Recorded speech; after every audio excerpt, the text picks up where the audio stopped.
repreender toda seta, todo pensamento contrário, toda carne que ainda insiste em se endurecer diante da tua presença, todo espírito maligno que insiste ainda em habitar nesse quarto escondido da mente dos teus filhos, que sejam repreendidos agora em nome de Jesus.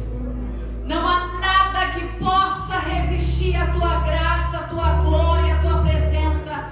E nós, na autoridade do nome do Cristo ressurreto, repreendemos todo o obstáculo, repreendemos e jogamos por terra toda a cadeia, toda a amarra, tudo aquilo que impede, que não impeça mais, tudo aquilo que era muro seja jogado ao chão, tudo aquilo que sustentava, acorrentado, seja destronado agora em nome de Jesus.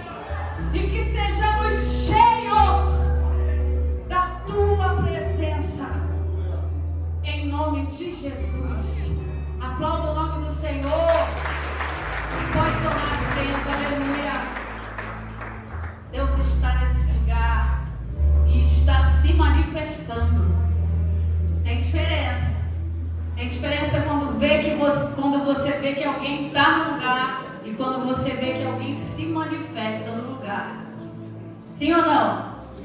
Eu estou aqui no lugar. Quem está me vendo?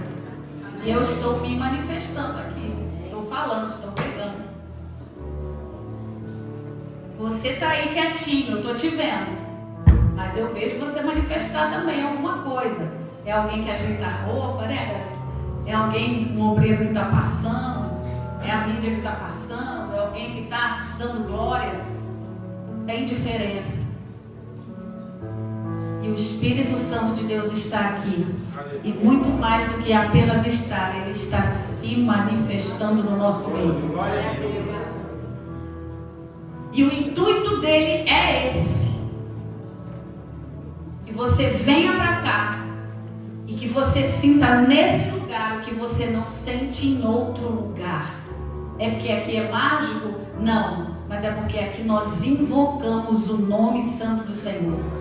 E coisa semelhante acontece também, onde quer que você esteja, invoque o nome santo do Senhor. Aleluia. Hoje eu quero falar sobre um pouco de sacrifício. Vários tipos de sacrifício.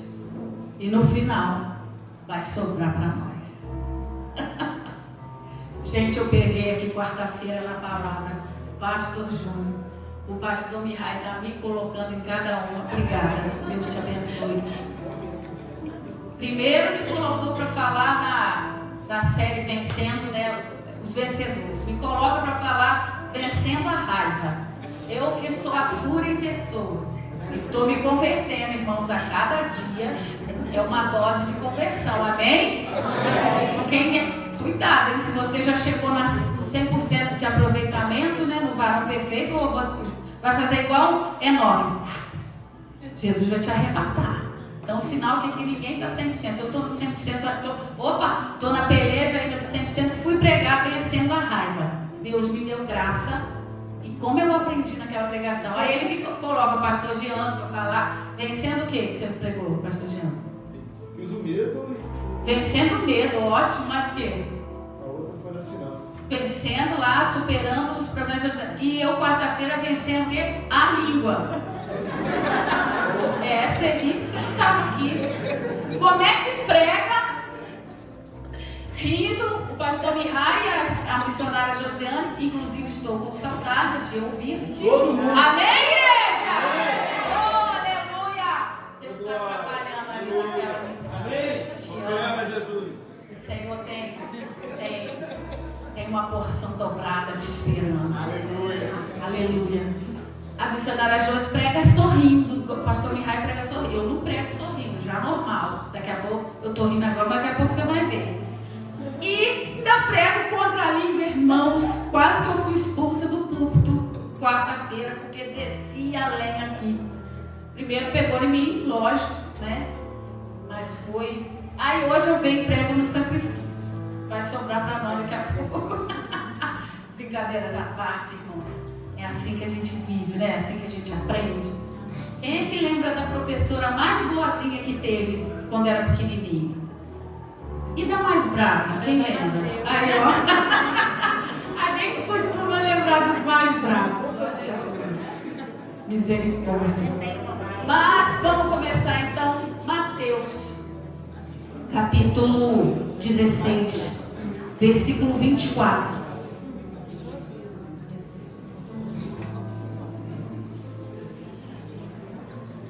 Sabe qual que era o meu apelidinho de infância? Que um amigo do meu pai me colocou? Tanquinho de guerra. Misericórdia. Eu demorei para entender o porquê disso, irmão. Só entendi o tanquinho de guerra depois que eu cresci. Porque eu sempre fui muito defensora da minha família. Aí ele implicava, quem botou o apelido foi um amigo do meu pai. Ele implicava comigo, mas também culpa dele. Ele implicava comigo e não queria reação. Aí falava que ia bater no meu pai, que ia pegar meu pai, e eu partia pra cima. Igual um tanquinho de guerra. Aí pegou. Enfim, não sei porque eu falei isso, mas vamos lá.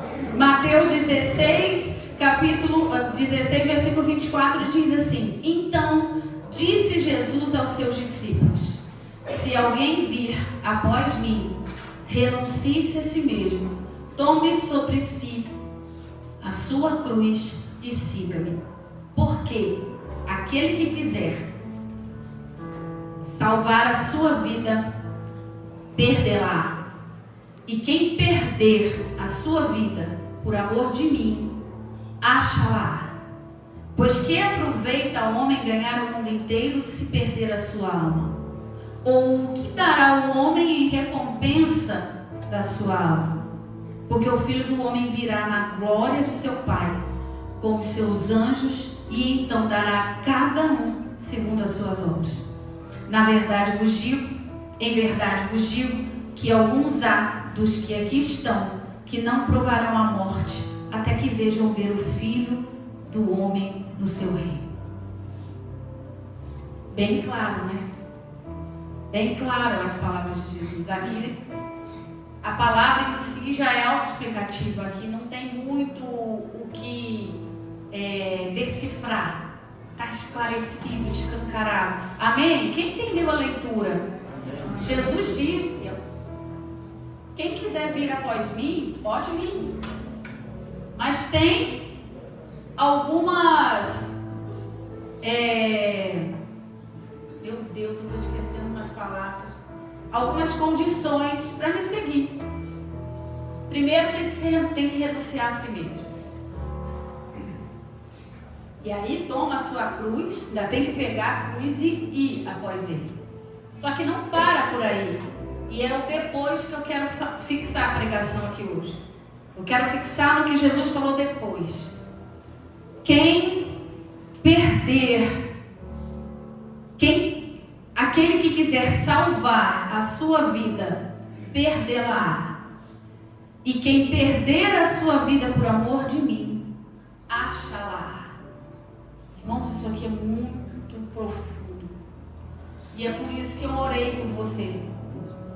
Para que nada no reino carnal, no seu corpo, na sua mente, nem no espiritual, possa tirar a sua atenção do que está sendo falado. Porque a Bíblia fala que quem está na carne não entende as coisas espirituais.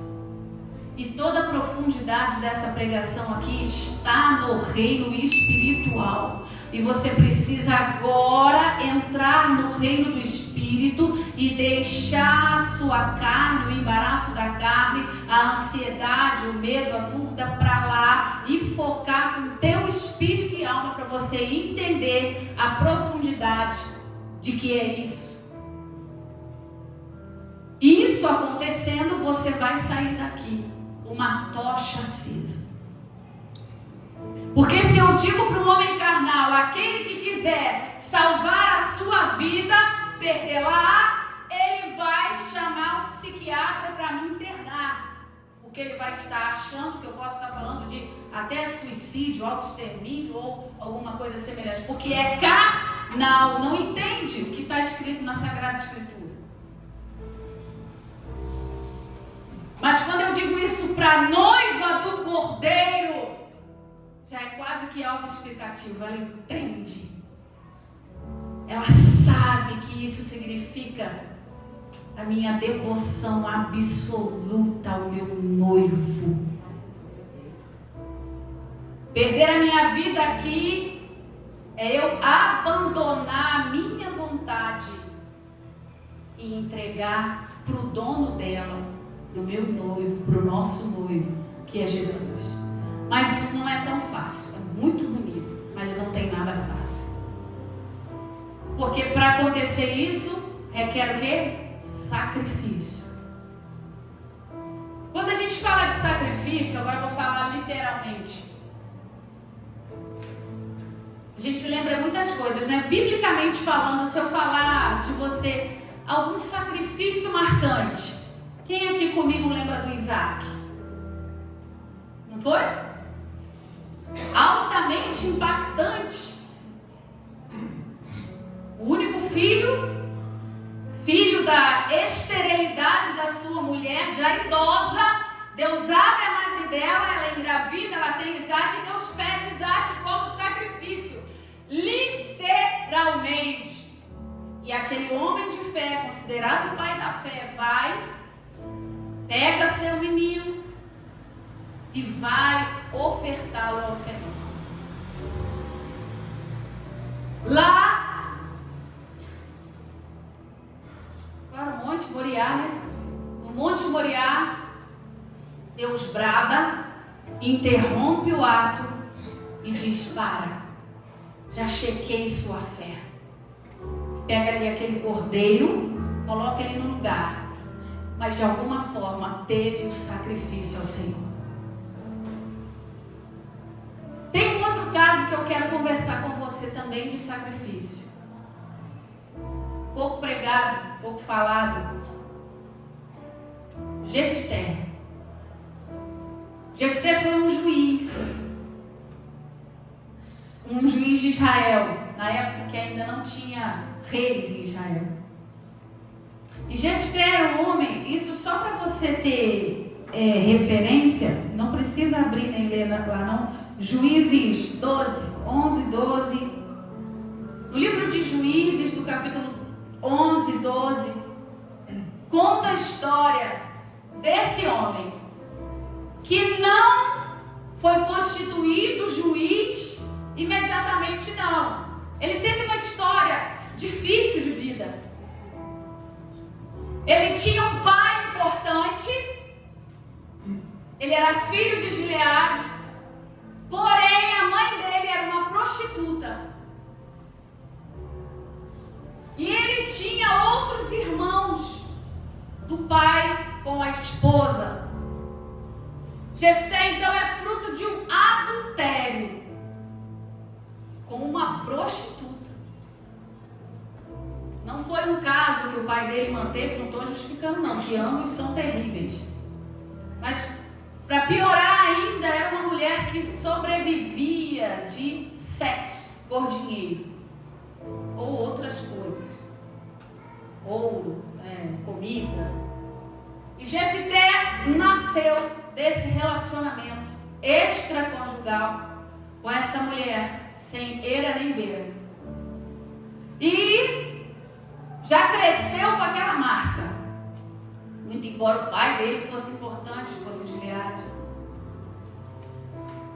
E a Bíblia fala que esse homem era valente, valoroso, aguerrido.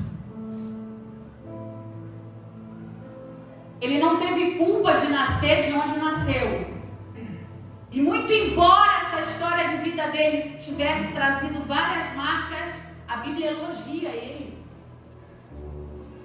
A Bíblia fala quem ele era no proceder. Aqui eu já posso fazer um adendo e dizer que a gente pode construir a nossa história, amém ou não amém? É difícil para algumas pessoas, é mais difícil do que para outras.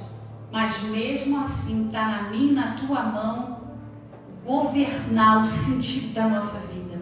Mesmo que lá na nossa origem tenha começado errado, ainda dá tempo de consertar no meio do caminho. Jefté era essa pessoa. Só que, num dado momento da vida dele, da juventude para a adultice, né, um jovem adulto, os irmãos dele se incomodaram com ele. Os irmãos de Jefté olhavam para ele e viam a infidelidade do pai. Viam a tristeza da mãe, que foi traída.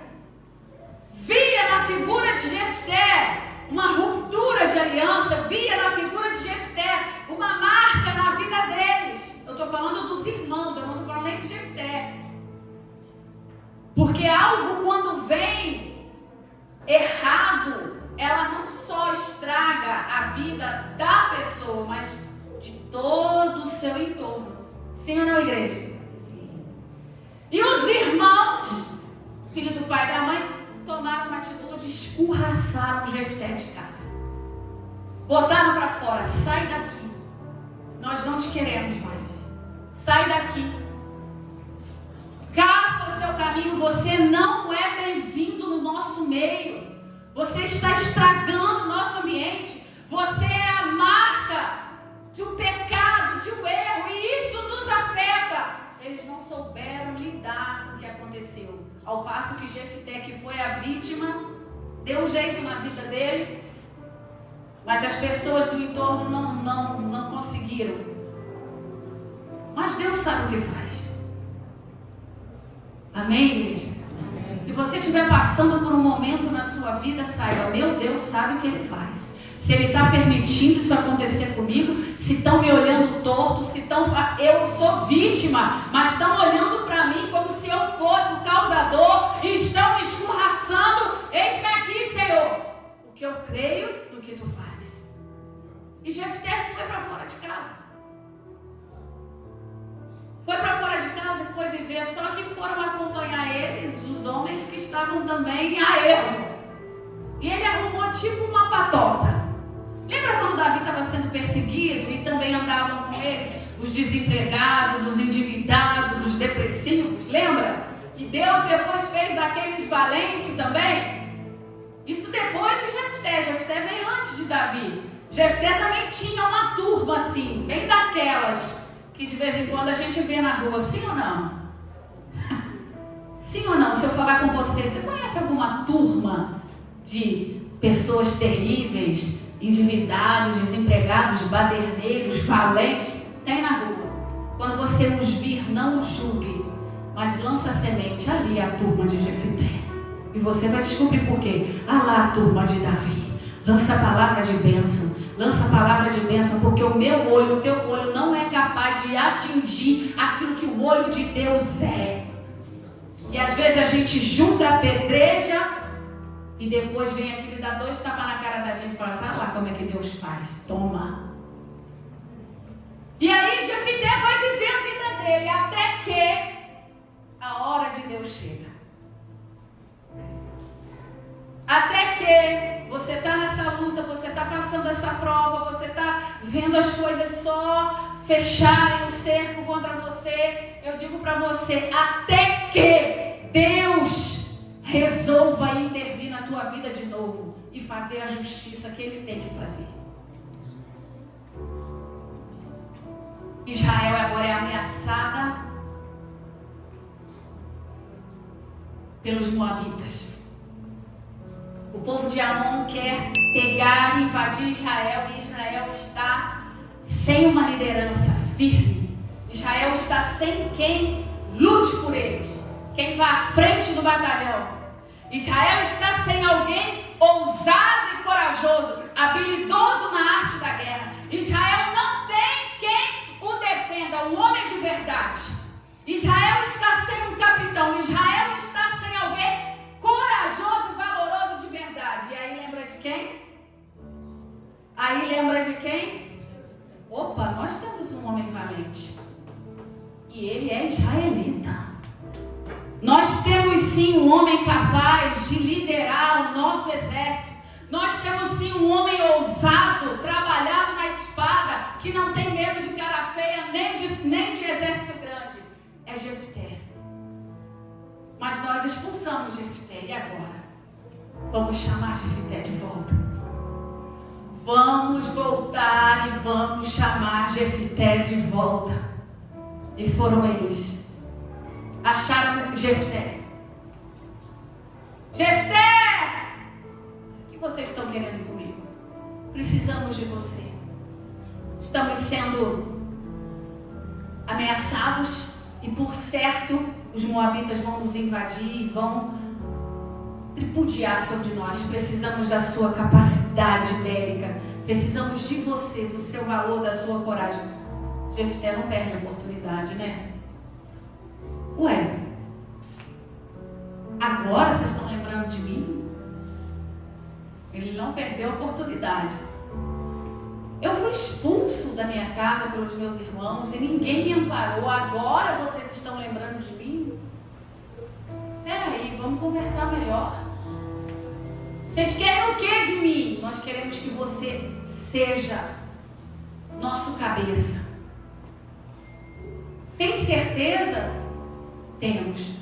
Então tá, a condição é essa. Eu volto, mas vou voltar por cima.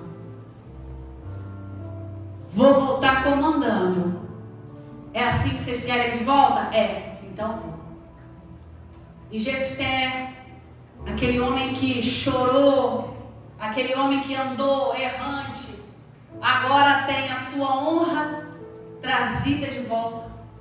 Tem o seu retorno com aplausos para sua casa, porque chegou a hora dele. E por que eu estou falando tudo isso se é sobre sacrifício que eu quero falar? Passou muita coisa, Jefté demonstrou sua coragem e ousadia em debates com o rei de Amon e tudo mais, e teve um determinado momento que Jefté fez um voto ao Senhor. Jefté votou ao Senhor dizendo: Senhor dos exércitos de Israel, se tu me deres êxito na batalha contra os nossos inimigos, e nas minhas mãos tu deres esse povo que quer brigar conosco, eu faço um voto contigo. Eu te darei aquilo pelo qual passar pela porta da minha casa, quando eu voltar vencedor da batalha, eu te darei em sacrifício. E ele voltou. Ele fez um voto às cegas. Posso dizer que ele estava meio novo convertido, né? Que ele estava errante. Ele fez um voto. E o que o Senhor fez? Honrou Jefté. E Jefté saiu vencedor na batalha. O que parecia impossível em Israel agora é real. Israel sai vencedor da batalha contra Amon. E eles voltam da guerra, salmodiando, agradecendo, cantando. E quando ele chega perto da sua casa, sai de dentro da sua casa, dançando, tocando, dando voltas na sua dança, a sua única filha. A única filha de Jefté vem ao encontro do seu pai. E ele lembra do voto. E no momento que era tudo alegria, vem a tristeza sobre aquele homem. E ele disse: ah, filha minha, tu me trazes abatimento no meu coração, porque ele fala desse jeito na minha tradução: eu abri minha boca ao Senhor e não posso voltar atrás. Tu, minha única filha. E a Bíblia diz que aquela moça chora com seu pai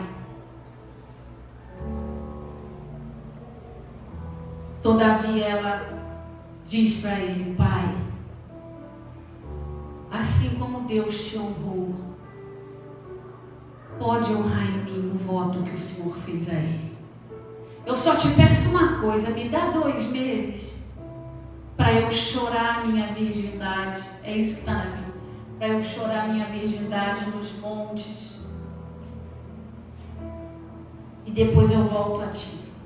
E a Bíblia diz que ela pegou as suas amigas, as suas companheiras, e durante 2 meses passeou, e chorou, e se alegrou, e pranteou nos montes de Israel, chorando o tempo que iria perder, chorando a sua falta de como é que chama? Gerações. Até que findou os 2 meses, ela se apresenta diante do pai. E a Bíblia diz que Jefté cumpriu o seu voto ao Senhor com a sua filha. A gente tira muitas lições dessa palavra, dessa passagem. Mas eu não quero entrar nessas outras lições. Eu quero focar aqui nessa parte do sacrifício, do voto. Se eu te desse aqui a palavra para você se expressar, para falar desse acontecimento, o que a gente poderia considerar? Eu lembro do Isaac. Deus bradou e salvou Isaac. Sim ou não? Sim. Mas aí eu também lembro, mas teve um porquê que Deus salvou Isaac. Porque Deus quis representar o cordeiro que foi tirado lá do meio dos galhos para ficar no lugar do Isaac. Sabe aquela oferta trocada? Jesus tomou o nosso lugar. É o simbolismo que tem a passagem de Isaac. Mas essa moça, por que ela não foi salva? E detalhe, por que ela não fugiu? Quem votou foi o pai dela, não foi ela. Por que ela se entregou ao pai? Por que ela honrou o voto do pai? Meu Deus, que homem maluco! É ou não é, gente? Carol até rico ali. Que homem louco, que falta de vigilância. Eu disse aqui que ele era meio convertido. Lembra que ele estava andando errante? Sabe, a gente tem que pensar nas coisas que a gente faz. A gente tem que pensar nos votos que a gente vota ao Senhor. Porque ele disse amargamente: eu abri minha boca ao Senhor. Homem doido agora. E pronto. E mais o que? A gente pode ficar pensando aqui sobre isso muito tempo. Mas eu quero trazer um pensamento sobre o sacrifício dessa moça em obediência ao pai. Você notou aqui que houve um espírito voluntário dela se apresentar ao pai. Você percebeu aqui que houve uma obediência e um entendimento que a vitória que deu. Falei que era espiritual. Falei que o culto era espiritual. Quem está querendo entender isso no mundo da carne não vai entender. Não vai ficar doido e fazer ainda loucuras. Porque isso aqui é espiritual. Aconteceu, mas ficou no espiritual. Para a gente tirar lições, que é o que a gente está fazendo aqui. E aquela moça, num espírito de submissão ao pai, ela entende que perder a sua vida era ganhar. Porque o voto dela sobre ela, que o pai nem sabia que ia recair sobre ela, garantiu a vitória de um povo inteiro. Você lembra por que Jefté votou? Ele votou para que Deus o abençoasse e que o povo inteiro de Israel fosse salvo, fosse vencedor. E ela não olha só a circunstância da vida dela, vai guardando isso. Ela não olha só a circunstância terrível que abatia sobre ela, mas todo o entorno. E aquilo ali quebrantou o coração daquela moça. E ela se entregou em sacrifício.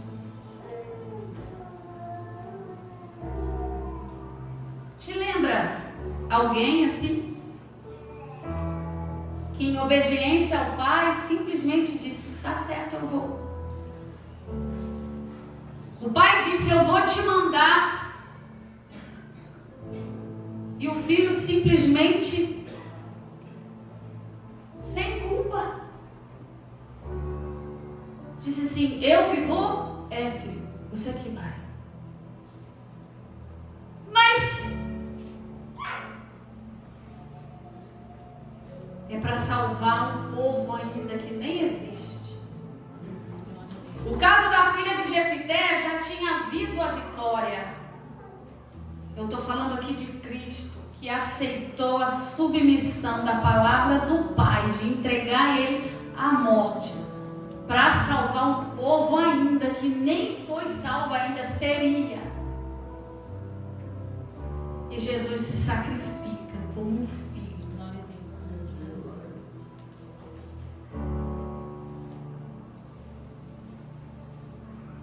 Aí a gente pensa e entende melhor. Jefité até que não foi tão louco, não. É porque Deus precisaria de um outro modelo de sacrifício de Cristo para que nós viéssemos entendendo e usou aquela família para ser esse exemplo. A filha de Jefité voluntariamente, depois que chorou, aceitou, porque o voto era maior do que a vida dela. Assim como Jesus, sendo Deus, aceitou assumir a forma humana para perder a sua vida humana, porque o propósito de Deus era maior do que a vida terrena dele. Quando Deus fez a proposta para Jesus, eu posso imaginar aqui que ele conseguiu visualizar dia 20 de outubro de 2024, culto na UBPC Bicas, cada rosto ouvindo essa pregação e relembrando a morte e sacrifício dele, e ele disse: eu vou, Pai, eu vou, Pai, a vontade é tua, vai vir sobre mim, mas eu vou voluntariamente em sacrifício, para que o meu sangue seja o passaporte de salvação para todos quantos clamarem o meu nome. Um exemplo de sacrifício sem igual. E como aquela moça virgem, Jesus não tinha nada de errado com ele. Ao contrário, ele era o unigênito Filho de Deus. E sabe uma coisinha aqui, um detalhe? Quando aquela moça pediu para o pai 2 meses para ir chorar com as amigas, depois que aquela menina foi sacrificada, a Bíblia nos conta que Israel tomou aquele momento como memorial sobre o povo. E todos os anos, durante 4 dias, as mulheres, em memorial ao sacrifício da moça, faziam festa em memória do nome dela, para que aquele sacrifício não fosse esquecido. Todo ano eles faziam isso em memória dela, porque eles viram o valor no sacrifício dela, porque eles viram que foi por isso que o Senhor deu a vitória.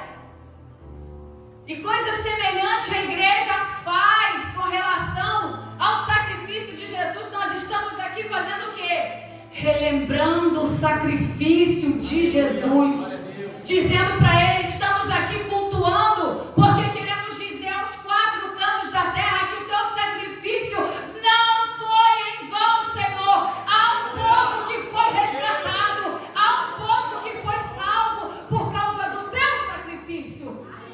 Aleluia, Jesus. Só que nós não fazemos isso de ano em ano, nós fazemos isso todo dia, toda hora. E agora sobra pra gente a palavra que eu li se conecta conecta agora. A palavra de Mateus se conecta agora. Porque nós temos parte também desse sacrifício. Nós temos também responsabilidade com as nossas vidas espirituais e físicas na terra.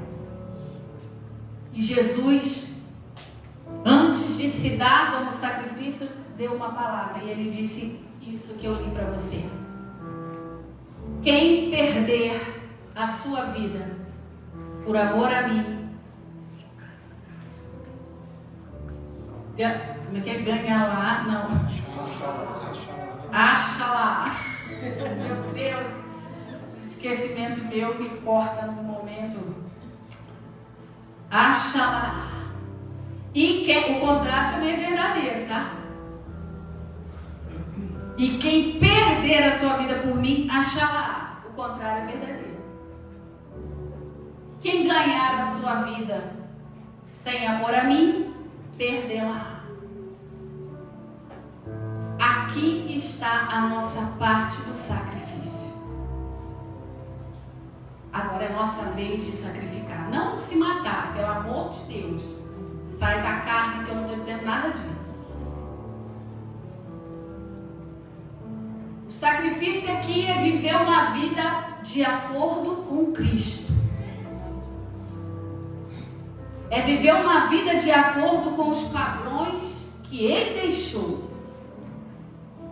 Padrões esses que cada dia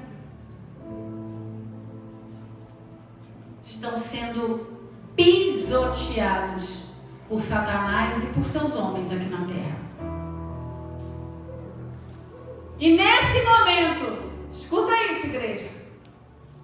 Nesse momento da terra, é só olhar para Israel. Israel é o relógio escatológico do mundo. O que acontece em Israel, segundo a própria Bíblia, resvala no planeta, porque é bíblico. E a gente está vendo que o negócio está caminhando para uma terceira guerra mundial.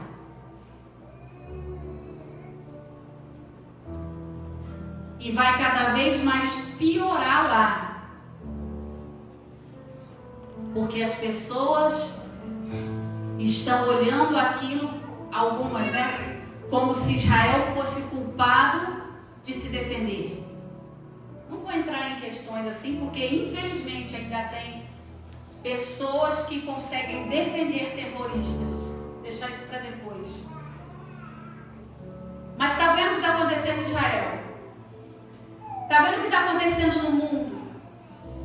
Vou trazer para o Brasil. Não sei se você está sabendo da última. O STF decidiu que a criança que nasce no hospital a partir de então, que sai com aquele termo de declaração de nascituro, que a partir de agora não terá mais pai e mãe, vai ter parturiente responsável legal. Só isso. Você não sai mais do hospital com uma coisa tão básica, tão óbvia, que é ser pai e mãe.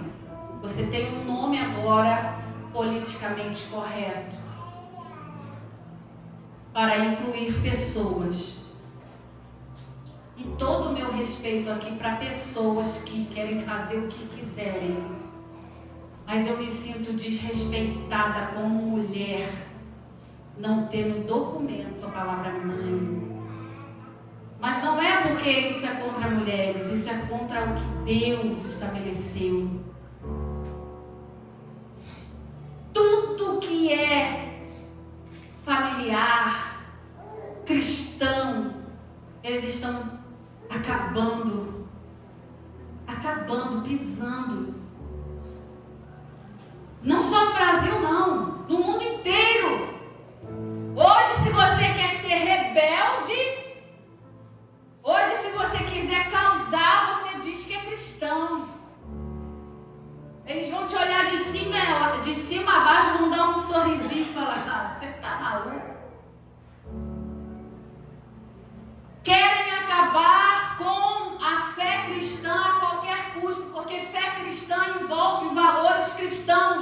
de família, conduta, casamento, opinião. E agora é a nossa vez de sacrificar. Agora é a nossa vez de perder a nossa vida, perder seguidor, perder amigo, perder quem quer que seja, para defender o sacrifício de Jesus. Quem fizer isso vai achar a salvação, mas quem não fizer vai perder.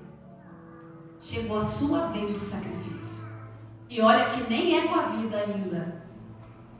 Ainda não é com a vida, porque já tem países que os cristãos precisam morrer para ganhar salvação. Na Índia, ano passado e esse ano, foram cortados vários auxílios do governo para a minoria de 0,1 ou 0,2% de cristãos na Índia. Você é cristão? Sou. Então o governo não te ajuda. Já é uma miséria total. A migalha que cai do governo era que dava para comprar como é que chama aquele tempero de lá? O curry. Eu ia dizer arroz com feijão. Vou botar arroz com feijão só para você entender. E muitos desses cristãos não dispostos a sacrificar optaram em voltar à adoração aos outros deuses, ao hinduísmo. Porque não ficaram dispostos a sacrificar.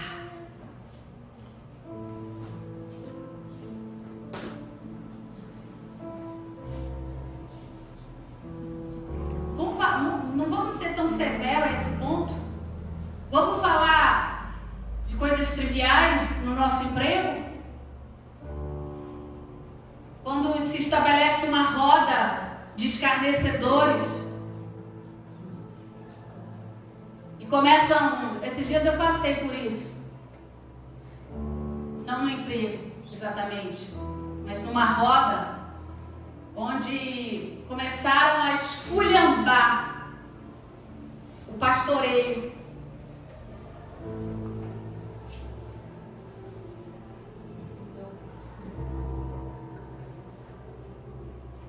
Eu sou uma semi-pastora. Tem gente que me chama de pastor. O que eu podia fazer ali, irmãos? Sério mesmo. Tem gente que usa assim, eu prefiro não me intrometer, eu vou ficar de boa. Eu tomei um ranço desse negócio de ficar de boa. Mas eu tomei um ranço que quem fala, não, prefiro ficar de boa, eu já vejo um covarde. Você não tem nada a ver com a minha opinião, é só a minha opinião. E eles esculhambando o pastoreio, a função de pastor, eu falei, epa, peraí, que não é bem assim, vamos chegar ao ponto. Tem gente safada exercendo essa função? Tem. Mas cuidado, que quem estabeleceu essa função foi Deus. E vocês não têm ideia do que faz um pastor. Eu tenho. Porque eu já trabalhei até como isso. E eu sei o que eu passei cuidando de pessoas. Fiquei com a cara vermelha? Fiquei. Quase apanhei? Quase apanhei. Mas retrocedi? Não. Não é porque eu sou corajosa não, irmão. Porque eu não sou não. Mas é porque me sobe uma tocha acesa que eu não vou me calar, eu vou defender o Evangelho de Cristo até que Ele me tome ou até que eu morra. Mas o meu sacrifício é esse. Se eu tiver que ficar vermelho para falar de Jesus, eu vou ficar vermelha, roxa, rosa. Mas a minha parte do sacrifício eu vou fazer, porque eu quero receber a promessa de achar minha vida nos braços do Cordeiro. Coisas pequenas. O evangelista falou aqui, crente que fica de mal, que fica chateadinho. Meu Deus. Não sabe o que é sacrificar, não tem ideia do que é sacrificar. Mas hoje está aqui para aprender e para rever, fazer um check-up espiritual e começar a dizer: eu vou sacrificar por Jesus, então é por inteiro. Se eu tenho que perdoar, eu vou perdoar. Se eu tenho que andar certo, eu vou andar. Porque eu preciso, para eu seguir Jesus, eu tenho que seguir a Ele, renunciando a mim primeiro, tomando a cruz primeiro, perdendo a minha vida primeiro para encontrá-la. Precisamos exercer o caráter de Cristo, irmãos, como nunca antes. Você sabe por quê? Porque Jesus está voltando, e eu vou já arrematar para finalizar aqui. Igreja, Jesus está voltando. E quem não achar vigiando vai ficar. Não vai ter tempo para emendar, não vai ter tempo para gambiarra, não vai ter tempo para desculpa. Não vai ter tempo para querer ficar de boa. Vai ser a hora em que o Senhor vai perguntar para você: cadê as tuas obras? Cadê a tua renúncia? Ah, mas a gente não é salvo pelas obras. Não mesmo. Nós somos salvos pela graça, mas nós temos mandamentos para seguir algumas obras. Frisa isso, nós somos salvos pela graça, mas nós temos mandamentos para exercer algumas obras, e sem elas também a gente não alcança a redenção, igreja. Deus precisa de você como sacrifício na terra para manter a igreja acesa. Ele precisa do seu testemunho, do meu testemunho lá fora. Não é aqui dentro não, aqui dentro é muito fácil. Aqui dentro é muito fácil. Aqui dentro a gente já vem maquiado, não é à toa, porque dentro de casa dificilmente já fica assim. Sim ou não? Aqui dentro a gente tenta escolher uma roupinha menos usada para vir, para manter uma aparência, porque a gente sabe. Mas dentro de casa a gente costuma colocar as garras de fora. A gente fica à vontade. Mas é lá também que você tem que renunciar, que você tem que sacrificar, que você tem que lembrar de Isaac, que você tem que lembrar da filha de Jefté, que você tem que lembrar de Jesus e que você tem que lembrar que a sua parte no sacrifício também conta. Jesus está voltando, irmãos. E é tudo tão fácil que a gente tem que fazer, sabe? Não é difícil servir a Deus, só que tem que ter coragem. Tem que ter ousadia. Porque é muito bom a gente pregar aqui, falar dos milagres, falar das curas. Quantas curas o Senhor está fazendo no nosso meio, irmãos. É muito bom ver as portas de Deus abertas sobre nós. Glória a Deus. É maravilhoso. Mas isso são bênçãos que nos seguem. Mas e na hora do vamos ver? E na hora da dor? E na hora do aperto? A gente ri com esse mesmo entusiasmo? É sobre isso.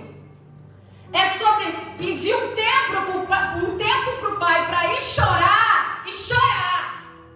Mas quando esse tempo acaba, volta e se entrega para sacrifício.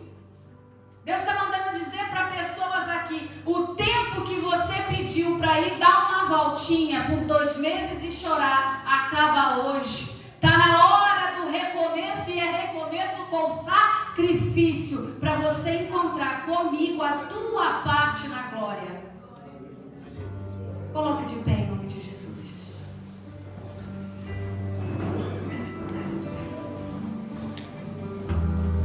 Jesus está voltando. E Ele quer te levar. Você é importante para Ele. Por isso você está aqui. Se você que está aqui não fosse importante, o Espírito Santo não te conduziria até aqui para ouvir essa palavra, sabia? Mas Ele te trouxe aqui porque Ele sabe que há um potencial tremendo aí que estava sendo travado porque você estava passeando ainda, se despedindo, chorando porque sabia que ia chegar o tempo da renúncia, e Ele deixou, como um bom pai sempre deixa. Mas Ele te quer de volta hoje. inteiro, pronto para o sacrifício.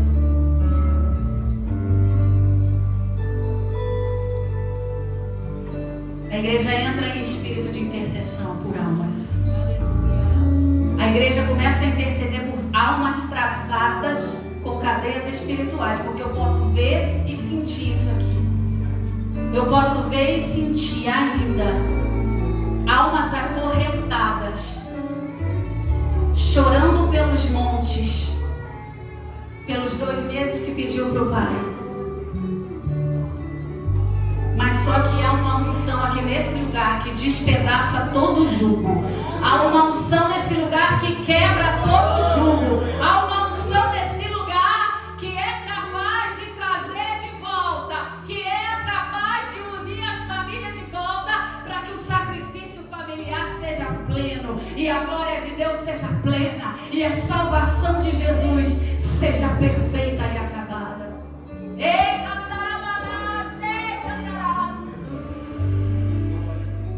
Eu quero saber onde está a primeira pessoa que quer voltar para Jesus, ou que quer aceitar Jesus. Eu quero saber onde está a pessoa que estava por 2 meses vagando, no tempo que o Pai concedeu, mas que hoje quer voltar e quer começar a honrá-lo com o sacrifício pessoal. Vem aqui na frente, porque hoje é o seu dia. Hoje é o seu dia que o Espírito Santo diz para você: vem agora. Vem, meu filho. Vem, minha filha, porque eu estou te esperando. Eu já te dei tempo demais. Eu estou com saudade. Eu quero ter um particular contigo no profundo. Não é por meio de internet, não. Eu quero entrar no teu quarto e falar sós contigo como eu falava. Eu quero voltar a te dar autoridade quando você falava da minha presença. Eu quero voltar a te ver me honrando nos 4 cantos. Eu quero voltar a sentir o teu calor, orando, me buscando pela madrugada.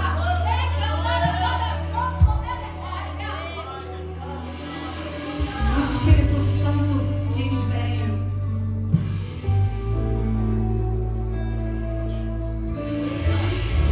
Espírito Santo, vai queimando com teu fogo purificador. Você vai sentir o toque do Espírito Santo aí onde você está. Vai queimar as suas amarras e vai te conduzir, porque eu sei que tem. Eu sei que tem. O Espírito Santo vai fazer a sua obra. Continue intercedendo, igreja. Ontem eu fui pregar em Guarará, e no final do culto teve uma mulher que veio me procurar e ela disse: missionária Grazi, enquanto você estava orando para que nós fizéssemos a aliança espiritual de alimentarmos vidas, eu senti um abraço quente sobre o meu corpo, e aquilo foi me aquecendo, me aquecendo, me aquecendo, ao ponto que eu não me aguentava em mim. Eu disse: era o Espírito Santo que estava na casa, e é o mesmo Espírito que está aqui, está te aquecendo, está te tocando, e você não resista ao Espírito Santo de Deus. Eu não vou insistir mais, a minha parte está feita. Estenda tuas mãos para os céus. Pai, eu quero te agradecer por esse dia. Eu quero te glorificar, meu Deus, por todas essas pessoas que entraram por essas portas e que eu tenho certeza que vão sair daqui revigorados,